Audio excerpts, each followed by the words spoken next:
नमस्कार, आपका स्वागत है हमारे खास कार्यक्रम हरियाणा डायरी में। इस कार्यक्रम का एक ही उद्देश्य है कि आप तक हरियाणा के हर उस विकास की जानकारी पहुंचाई जाए जो मुख्यमंत्री मनोहर लाल के नेतृत्व में लगातार किया जा रहा है। तो बने रहिए हमारे साथ और देखते रहिए हमारा खास कार्यक्रम हरियाणा डायरी।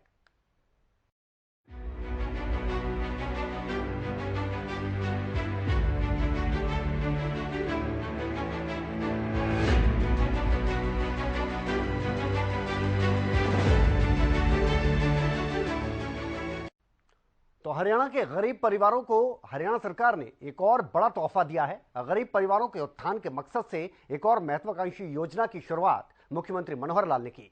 हरियाणा सरकार ने दीनदयाल उपाध्याय अंत्योदय परिवार सुरक्षा योजना की शुरुआत की है। आइए आपको बताते हैं कि यह योजना है क्या और इसका लाभ आपको मिलेगा कैसे।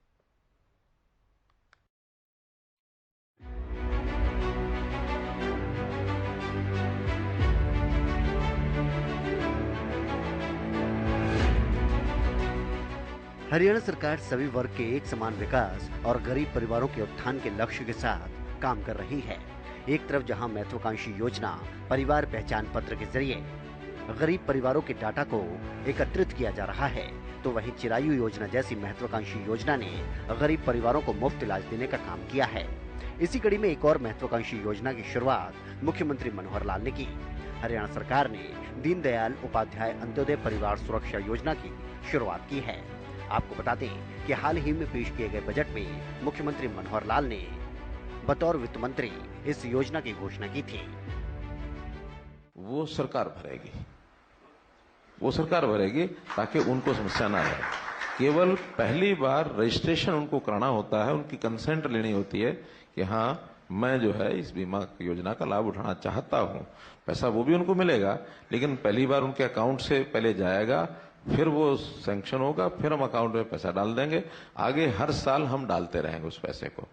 तो वो 2 लाख रुपया, 2 लाख उसमें है, 2 उसमें है। अगर तो सड़क दुर्घटना में कोई डेथ होती है तो फिर ये सुरक्षा बीमा योजना काम आएगी 20 रुपए वाली। और अगर जीवन ज्योति बीमा प्राकृतिक मृत्यु है तो जीवन ज्योति बीमा योजना वो आएगी। तो हर व्यक्ति का यानी अगर हम उसका मृत्यु का करते 436 का, उसमें वो इंक्लूड है। और अगर केवल 12 रुपए यानी 20 रुपए कराया है तो उसमें प्राकृतिक नहीं है, केवल दुर्घटना है। हाँ, लेकिन किसी भी तरीके की डेथ हो हम तो उसको पूरा कर देंगे।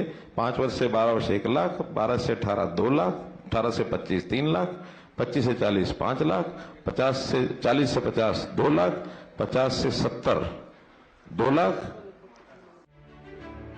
इस योजना के अंतर्गत परिवार पहचान पत्र में सत्यापित डेटा के आधार पर 1,80,000 रुपए सालाना आय वाले परिवार के सदस्य की मौत या दिव्यांग होने पर आर्थिक सहायता प्रदान की जाएगी।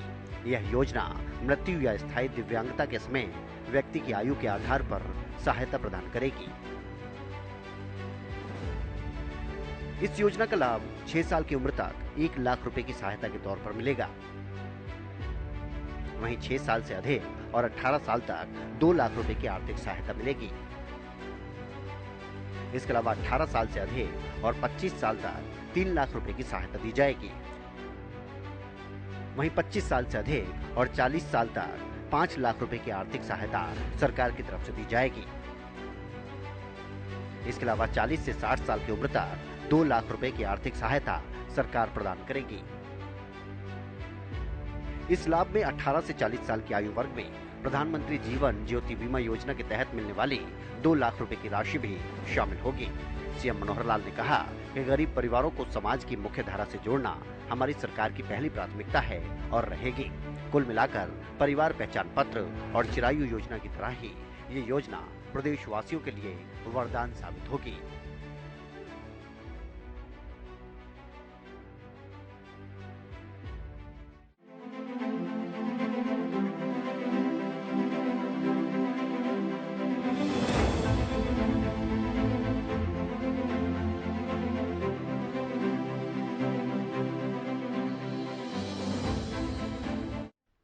और हरियाणा सरकार ने छोटे व्यापारियों को बड़ा तोहफा देते हुए व्यापारी क्षतिपूर्ति बीमा योजना जो है इसके नाम से इसकी शुरुआत करती है और ये बेहद महत्वाकांक्षी योजना बताई जा रही है। व्यापारी काफी खुश हैं। इस योजना के अंतर्गत प्रदेश के छोटे व्यापारियों के भंडार की बाढ़ में या आग में चक्रवर्ती तूफान की वजह से या किसी अन्य प्राकृतिक आपदा की वजह से कोई नुकसान होता है तो उसकी भरपाई सरकार की तरफ से की जाएगी।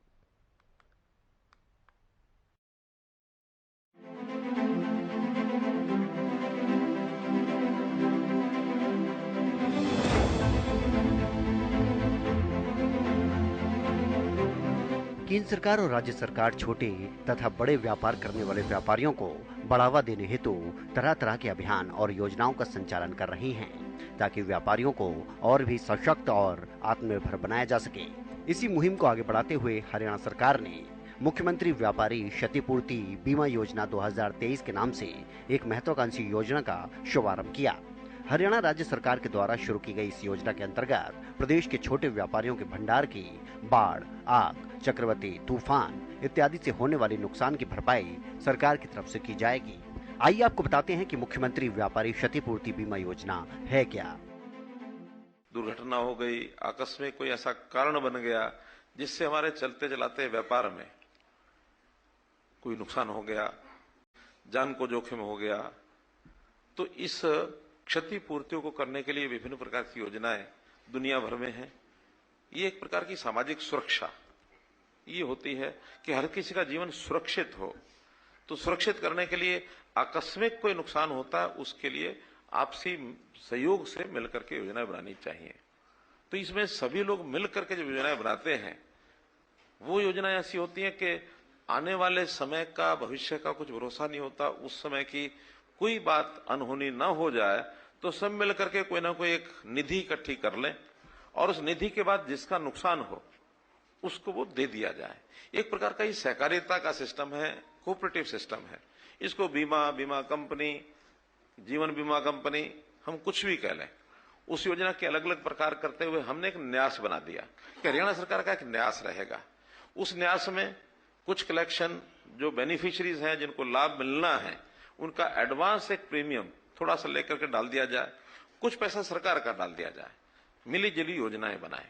और खास करके ये योजनाएं जो थोड़ा सा अपने व्यापार में या आर्थिक स्थिति के नाते से बड़ों से थोड़ा नीचे हैं, कमजोर हैं, छोटा व्यापारी है, उसके लिए बहुत आवश्यक है।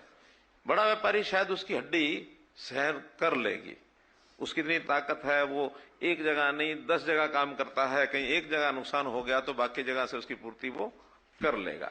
लेकिन जिसका एक ही काम है उसी में नुकसान हो गया तो उसके लिए तो बहुत मुश्किल हो जाती है, रातों रात खत्म हो जाता है।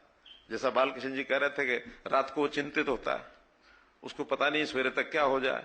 हम अपने मार्केट में, दुकान में ताला लगा के आते हैं, सवेरे उठने से पहले कोई उल्टा सीधा समाचार मिल जाता है।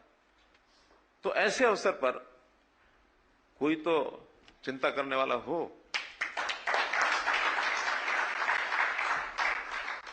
तो चिंता करने वाला तो प्रभु है, वो सबकी चिंता करता है, फिर भी किसी ना किसी को निमित्त बनाता है। तो उस नाते से मैं कह सकता हूं कि चिंता मत करो, मैं हूं ना।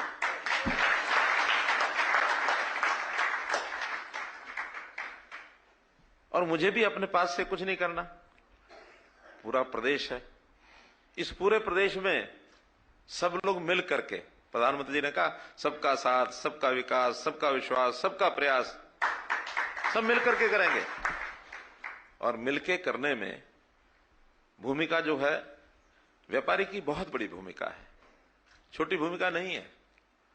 व्यापारी को सरकार का भामाशाह ये कहा गया है। सरकार के लिए व्यापारी धन कुबेर है, जनता और सरकार के बीच में एक माध्यम है, पैसा इकट्ठा करना होता है। तो या तो सरकारी एजेंसी को लगाया, जाओ भाई सबसे पैसा इकट्ठा करो, बहुत बड़ा सिस्टम बन जाता हो। या फिर व्यापारी वर्ग है कि जो सिस्टम में से कहीं से सामान लेके आता है कीमत से और कीमत पर आगे दे देता है, सरकार कहता है भाई थोड़ा सा इतना हमारा भी इकट्ठा करके दे देना। यही तो कहते हैं, माल आप खरीद के लाते हो, 100 रुपए का लेके आते हो, 5 रुपया 10 रुपया अपना प्रॉफिट जोड़ते हो, हम कहते हैं भैया 12, 15, 18 हमारा भी जोड़ लो। तो यही करते हो, आप लेके उसको आगे दे देते हो। सिस्टम बना हुआ है जीएसटी। तो इस जीएसटी का भी हरियाणा के व्यापारी ने बहुत ही कमाल किया हुआ है। वैसे तो जीएसटी जब से शुरू हुआ बहुत इसका विरोध हुआ, जगह जगह जाके हमने भी समझाया, भाषण दिए, जो नाराज व्यापारी थे उनको मनाया। एक बड़ा अंतर देखा उस समय, जो थोड़ा बड़ी आयु का व्यापारी था, पुराना था, उसको बड़ी तकलीफ थी, नए को समझ नहीं थी। हम समझाते थे बहुत अच्छा है, और उसके बाद पुराने ने भी सारा हिसाब किताब छोड़ के नए अपने बेटों को, बच्चों को, साथियों को दे दिया, भैया अब ये नया सिस्टम है, आप संभालो। और आज नया व्यापारी है वो इतना खुश है इससे, बहुत खुश है। वो कहते हैं जान छुड़ा दी दो भैयों की। एक भैया रात को लिखते थे, एक भैया मुनी माता था वो दिन को लिखता था। दिन वाली वो लिखता था, कोई आके देखेगा दिखा देंगे। रात वाली या तो उस व्यापारी को पता होती थी या उसकी पत्नी को पता होती थी, किसी को पता ही नहीं होता था वो। 2 नंबर की पर्चियां जेब में डाल के ले जाते थे। अगले दिन वो पर्ची लाते थे, विश्वास पात्र नौकर को देते थे, जाओ ये फलाने से ले आइए, 5000 की पर्ची, पैसे लेके आ जाए। मुझे थोड़ी जानकारियां क्यों हैं ये मैं आपको बता देता हूं। मैंने 72 से लेकर के 80 तक व्यापार किया, दुकान किया कपड़े की। और एक घटना सुनाता हूं। अच्छा चलो लाइव है, कोई बात नहीं। देखिए ये सब करते थे, आज कोई नहीं करता। उस समय ये सारा काम 2 नंबर की पर्चियों पर चलता था, और 5-7 पर्चियां हमारी जेब में भी रहती थी। एक दिन बस में चढ़ते हुए किसी एक जेब कतरे ने जेब काट ली, और वो बटुआ भी चला गया, वो पर्चियां भी चली गई, सब चला गया। तो हमें चिंता हुई। अब चिंता बटुए में कोई 200-400-500 रुपए उसकी नहीं थी, चिंता वो 4-5 पर्चियों की थी। अब रात भर सोए नहीं, सर्दियों के दिन थे। सवेरे सवेरे उठ के बस में बैठ करके मैं जिस जगह, क्योंकि जब मैं बस में चढ़ा उस समय कटी, तो ध्यान में आया कि हाँ इस जगह पर कटी है। तो दिमाग ने काम किया, थोड़ा उस जगह उतर के मैं उस रूट के ऊपर कोई आधा किलोमीटर 1 किलोमीटर पैदल चल के मैंने देखता हूं, और पैदल चलते चलते एक साइड में किनारे पर वो पर्चियां मिल गई। कि वो किसी और के काम की तो थी नहीं ना, जिसने पैसे निकाले उसको तो, जो बटुए में पैसे थे उसका मतलब था, उसको पर्चियां क्या लेने देनी थी। तो मेरा कहने का मतलब इन चीजों को ठीक करने में अब उस समय समझ नहीं थी, आज हमको समझ है कि नहीं, व्यापार भी या और भी सारी चीजें इतनी शुद्ध होनी चाहिए कि रात को आराम से नींद आ जाए। तो जीएसटी का जो विरोध हुआ था 6 महीने साल भर विरोध चला। 2016-17 में कब शुरू हुआ था? 17-18 में, 1 जुलाई 17। लेकिन उस 1 साल के बाद वो धीरे धीरे दबते दबते दबते सारा विरोध समाप्त हो गया, और आज लोग प्रसन्न हैं, खुश होकर के जीएसटी जमा कराते हैं। देश ने रिकॉर्ड तोड़ा। 4 महीने पहले जो मंथली कलेक्शन होती है, 1,66,000 करोड़ रुपया देश में जीएसटी इकट्ठा हुआ। और एक अच्छी बात यह है कि GST collection per capita collection, इसका भी हिसाब लगाते हैं वो, आबादी के हिसाब से सबसे ज्यादा कलेक्शन कहां की है। छोटे प्रदेश तो वो अलग एक ग्रुप है 8-9 प्रदेशों का, बड़े प्रदेशों का अलग ग्रुप है। छोटे प्रदेशों में तो सिक्किम है, सिक्किम के बाद गोवा है। बड़े प्रदेशों में नंबर 1 पर हरियाणा है। यानी हमारा कलेक्शन 2,54,00,000 की आबादी पर पिछले साल 21-22 में 68,142 करोड़ रुपया कलेक्शन हुआ। 25,000 के करीब एवरेज आता है। 26,700 समथिंग है पर हेड। यानी एक आदमी जितना माल खपत करता है उसमें से 26,000 रुपया वो सरकार को देता है, बाकी खुद खाता पीता है। तो ये ठीक है कि उसमें से कलेक्शन में से बहुत सामान ऐसा भी है जो हमारे यहां उपयोग नहीं होता, वो दूसरे प्रदेशों में चला जाता है, फिर वो टैक्स वहां चला जाता है, रिटर्न भी होता है। एक्चुअल जो इनकम है वो कम है, लेकिन कलेक्शन इतनी है। तो ये हरियाणा के व्यापारी का एक बहुत बड़ा एक सुंदर एक सिस्टम बना हुआ है। इसमें हमको सारे सिस्टम पता है कि बड़े व्यापारी को रजिस्ट्रेशन करना होता है, उसको एक टैक्स के रेट्स हैं वो सब देने होते हैं। अगर वो उस प्रकार से नहीं करना चाहता तो जो एक लमसम रेट है consolidated 1% composite scheme up to 150, 1 crore 1.5 crore तक, उसको थोड़ा छोटा व्यापारी मान लेते हैं कि जिसका महीने में 12 लाख 13 लाख की टर्नओवर है, अर्थात रोज की 40-50 हजार है, उसको छोटा व्यापारी मान करके भैया जितना टैक्स दिया है, बस 1% और दे दो, तुम्हें कुछ नहीं करना।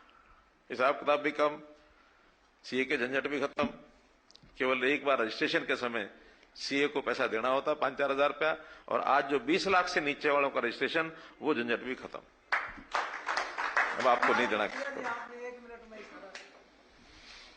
मेरा इसमें इतना ही कहना है कि हम जो जितने भी विषय हमारे सामने आते हैं, केवल व्यापारी के ही नहीं, जनता के और भी, क्योंकि ये सारी योजनाएं सबको चाहिए। एक आम आदमी को भी चाहिए, किसान को भी चाहिए। किसान की क्षतिपूर्ति का अलग हमने एक पोर्टल बनाया। मानो खेती, अब सबसे देखा जाए तो सबसे ज्यादा यानी रिस्की अगर कोई काम है तो वो किसान का है। किसान की खेती खुली हवा में, आकाश के नीचे पड़ी है। कब आंधी आ जाए, तूफान आ जाए, बरसात आ जाए, ओला पड़ जाए, उसकी फसल खराब हो जाती है। कम से कम हमारी सबकी जो स्टॉक होता है, स्टोर होता है, वो अंदर ताले में पड़ा है, उसका तो वो भी नहीं है। इसलिए उसकी क्षतिपूर्ति भी सब करते हैं। अलग से एक पोर्टल बनाया है कि किसी का नुकसान हो जाए 72 घंटे के अंदर अपने आप चढ़ा दो। फिर उसका सर्वे पटवारी से, तहसीलदार से, डीसी से, एसडीएम से सब करा करके बाद में कितना तूने मंडी में बेचा है, उसका जो डिफरेंस है वो उसका क्षतिपूर्ति में दे देते हैं। बहुत सरल सिस्टम हो गया, कोई कठिनाई नहीं आती है। जहां कहीं इसमें थोड़ा गड़बड़ करने का मानस होता, वो भी अब रुक गया है। सबको पता लग गया जो असली भरेंगे वो मिलेगा। लेकिन अभी भी बहुत से वर्ग ऐसे हैं जिनका कोई माली नुकसान होता है तो उसके अंदर थोड़ा अभी कमी है। जैसे बहुत छोटा रेडी खोमचे वाला आदमी है, और उसका जीएसटी नंबर तो है नहीं, ना वो रजिस्टर करेगा, 10-20 हजार रुपए का सामान लगाता है तो 10 बेर कर सकता है वो, ऐसा नहीं कि नहीं कर सकता, लेकिन फिर भी बड़ी कठिनाई उसके लिए भी है। हम संभालने में भी बड़ी दिक्कत आएगी। हर रेडी खोमचे वाले का कैसे हिसाब रखेंगे? तो हम एक योजना उसके लिए भी लेके आएंगे कि जो रेडी खोमचे वाला है उसके सामान के नुकसान होता है वो भी भरपाई करें। बहुत जल्दी उसकी योजना लेके आएंगे। जहां तक सेक्टर 9 की मार्केट का जिक्र किया, वहां तो 132 ऐसे खोखे वाले थे जिनका सब रातों रात नाश हो गया, नुकसान हो गया। हमने अगले दिन जाते ही पहले तो उनके घर को कुछ ना कुछ दे करके राहत दी कि उनके घर का एक महीने का खर्चा तो चल जाए, एक 20-25 हजार रुपया घर में चला जाए। फिर बाद में तुरंत डिपार्टमेंट को, एचएसपीपी को बुला करके उनकी जमीन उनको अलॉट कराई, उनसे बहुत सस्ते पैसे में उनको दिया। और न केवल 9 मार्केट में, आप बैठे हैं बीपी अग्रवाल, 3 और मार्केटें जो ठीक ठाक थी उनको भी दे दिए, 4 मार्केट में दिए। और उसके बाद फिर सारे हरियाणा में कर दी कि इस प्रकार की कोई मार्केट कहीं है और वो सरकारी जमीन पर है तो हम उसको थोड़ा पैसा ले करके और उसको दे देंगे ताकि उसकी दुकान पक्की हो जाए। अभी पीछे एक विषय आया कि अर्बन लोकल बॉडीज की पुराने समय में, खास करके आजादी के बाद बहुत से लोग आए, उन्होंने अपना कोई खोखा बना लिया, कहीं पटेदारी पर जगह ले ली, कहीं लीज पर ले ली, और वो दुकानें छोटी मोटी खोखे रख लिए। धीरे धीरे वहां दुकान भी बना ली। अब इतने साल हो गए हैं, 70 साल के बाद भी दुकान वो छोड़ सकते नहीं, क्योंकि रोजी रोटी का विषय है। कुछ लोगों ने दुकानें आगे दूसरों को भी दे दी पगड़ी पर। आखिर पगड़ियों पर ये सारे विषय चलते हैं, जैसे किराएदार देते हैं। तो सुनाते से ध्यान में आया कि क्यों नहीं इनकी मलकियत इनको दे दी जाए। 20 साल से पुराना अगर किसी का विधिवत लीगल कब्जा है, कोई उसके पास रसीद है, पर्ची है, कुछ भी है, तो उससे एक रेट तय कर दिया कि इस रेट के हिसाब से पैसा जमा करो और रजिस्ट्री करा लो। हजारों केस ऐसे आ गए हैं, कुछ तो हो भी गए हैं। मोहित जी कितने हुए हैं? 800, 2000 एप्लीकेशन आ गई है, तो उसमें से 1200 प्रोसेस में, 800 हो गए हैं। प्रोसेस में कुछ कागजी कार्रवाई और कहीं कहीं गड़बड़े क्या हुई। हमारे सरकारी जो डिपार्टमेंट है ना, वो भी बड़े मजेदार हैं, जैसे काम करते हैं। शहरों में जमीन तो अलग अलग विभाग की होती है, तो वहां क्या पीडब्ल्यूडी की जमीन है, इरिगेशन की है, किसी ने खोखा वहां लगाया और वो म्यूनिसिपैलिटी में गया, जी हम जो ये लगाए बैठे हैं जरा हमारी पर्ची काट दो। जमीन पीडब्ल्यूडी की, इरिगेशन की, किराया चढ़ा दिया यूएलबी ने और यूएलबी के नाम से किराया खाए जा रहे हैं। आज जब रजिस्ट्री कराने लगे तो कहते हैं ये तो हमारे नाम ही नहीं है। अब यूएलबी वाले पकड़े गए। तब जाके हमने चीफ सेक्रेटरी कहा कि भी शहर के अंदर इस पॉलिसी को सारे डिपार्टमेंट जितनी जमीनें सबकी हैं सब अडॉप्ट कर लें, सब इस हिसाब से दे दें। क्षतिपूर्ति योजना, उस क्षतिपूर्ति योजना का दायरा कैसे कैसे बढ़ाएंगे वो धीरे धीरे आप लोगों को पता लग जाएगा। और बाकी सारी स्कीम का जो विवरण है वो सब बता दिया है। इसमें हमारे जो रजिस्टर्ड लोग हैं, जैसा बताया कि 60,000 लोग, 60% लोग तो जो 40 लाख से नीचे का रजिस्ट्रेशन है, एक बहुत बड़ा अच्छा। क्योंकि प्रधानमंत्री जी ने एक बार हमको कहा था कि देखिए रजिस्ट्रेशन में किसी को नुकसान होने वाला नहीं है, कुछ लाभ ही होगा। छोटे बड़े सबका रजिस्ट्रेशन कराओ ताकि आगे चल करके उनको बड़े होने का मौका मिलेगा। और जब वो 40 लाख से बढ़ जाएंगे तो उनको अचानक कोई दिक्कत नहीं आएगी। 40 लाख 50 हो गया, 60 हो गया, हर किसी इच्छा करेगी मैं ज्यादा बढ़ूं आगे। टैक्स देने में किसी को कोई संकोच नहीं होता। टैक्स देने का संकोच एक ही समय होता है कि जब मैं टैक्स दे रहा हूं, मेरा पड़ोसी टैक्स नहीं दे रहा, उस समय तकलीफ होती है। फिर उसका माल बिकता, मेरा नहीं बिकता, यही होता ना। और अगर सब देने लग जाए तो फिर भैया चाहे वो 10% हो, चाहे 12 हो, चाहे 25 हो, सभी दे रहे हैं तो खर्चाते मालते पैना हो गया ना। चलिए, एक विषय शायद इस योजना में कहीं आया नहीं है कि ये जो बीमा है, ये बीमा जो पहले से बीमित फर्में हैं या जो संस्थान है उसको बीमा नहीं कराना है और ना उसको उपयोगी होगा, क्योंकि बीमा एक ही जगह से मिलेगा। और जो लोग लोन लेकर के अपना कहीं ना कहीं से काम चलाते हैं उनका बीमा पहले से बैंक कराता है, उनको नहीं कराना इसमें। वरना कहीं कहेंगे लो जी हमने तो इसलिए करा दिया था, उधर से ही मिलेगा, जैसे नहीं मिलेगा। बाकी जो बातें हैं सारी हमारे अनुराग रस्तोगी जी ने बताई हैं। मैं आपको इस अवसर पर बहुत ही शुभकामना देता हूं। इसी प्रकार से आप बढ़ें। कभी भी किसी प्रकार की कोई कठिनाई आए तो आप अपने जो हरियाणा व्यापारी कल्याण बोर्ड जो है, इनके अध्यक्ष हैं, इनके उपाध्यक्ष हैं और जो मेंबर्स हैं, किसी के माध्यम से हमारे पास भेजेंगे। छोटे व्यापारियों के हितों को ध्यान में रखते हुए इस योजना को लाया गया है और ये योजना राज्य के छोटे व्यापारियों को बढ़ावा देने के लिए वरदान साबित होगी। छोटे व्यापारियों को आग, बाढ़, चक्रवाती तूफान इत्यादि से होने वाले नुकसान पर सरकार की तरफ से बीमा दिया जाएगा। सरकार छोटे व्यापारियों को शहरी क्षेत्रों में रियायती दरों पर बूथ भी उपलब्ध करवाएगी, जिसके माध्यम से व्यापारी बाजार भाव में 25% तक की छूट प्राप्त कर सकेंगे। सरकार द्वारा बनाए गए बूथ के माध्यम से व्यापारियों को 13 लाख रुपए प्रदान भी किए जाएंगे। हरियाणा सरकार व्यापारियों को बैंकों से 180 दिनों के लिए 75% लोन राशि भी उपलब्ध करवाएगी। इस योजना के अंतर्गत व्यापारियों को ऋण पर किसी भी तरह के ब्याज का भुगतान नहीं करना होगा। योजना का लाभ उन सभी व्यापारियों को मिलेगा जिनका आपदा के कारण नुकसान हुआ। सभी रजिस्टर्ड छोटे व्यापारी हरियाणा व्यापारी क्षतिपूर्ति बीमा योजना 2023 का लाभ प्राप्त करने के योग्य माने जाएंगे।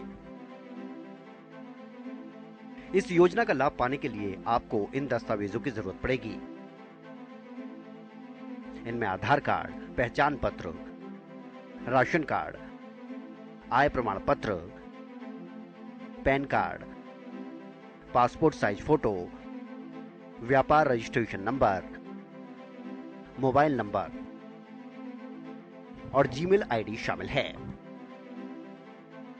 हरियाणा राज्य सरकार के द्वारा राज्य के नागरिकों के लिए समय समय पर कई महत्वपूर्ण योजनाओं का गठन किया जाता है और इसी के लिए हरियाणा सरकार के द्वारा छोटे व्यापारियों का स्तर सुधारने के लिए हरियाणा व्यापारी क्षतिपूर्ति बीमा योजना 2023 का शुभारंभ किया गया है।